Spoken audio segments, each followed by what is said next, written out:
Koorka nani somdu yurmende hewndu baraj Koorka ko fari lema ne wadi mahota wandane aɗa andi ko jinmi hande haala ndema aɗa andi ko janngo woni ɗum Koorka dororɗo a majjani enen gondi ɗo e galle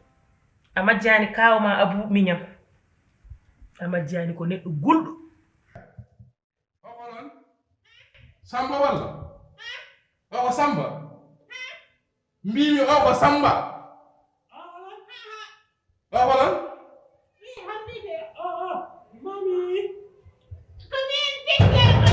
Tiggel joni gummimi ɗo jiimi ko lewru Allah no seedi wonde kom jam ay an noon joni ɗo ton jogomi eɗat Allah e balɗe ma an kam mbeɗa yiɗi namdade bismillah an a yii lewru ndu e yitere ma walla ka nanɗo lewru ndu komi jiiɗe yiteram ko nanami ko woni lewru ɗoɗe e kaw ɗoɗe e ɗum ciiɗon min oɗon mbawi wadde min oɗon mbawi jaggirde min on mbawa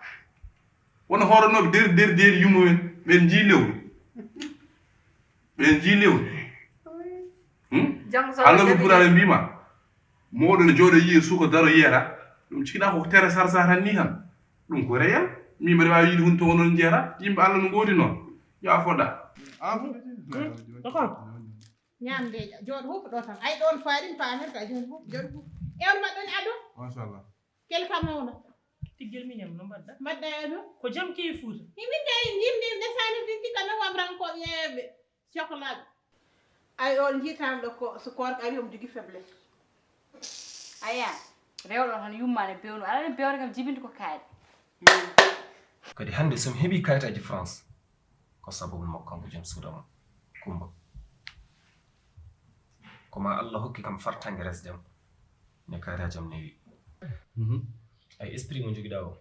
istring hoɗɗum ko ɗum fonti hande yimɓe hew ala ana hanga coɓɗi walla hanga kuɗaɗi Allah minema ha istring fami wattama e pulaar haqqilantagal joguiɗa ngal ha ko ɗum fonti hande yimɓe ala yo leer tan de kaw yimɓe hewɓe hande cikkat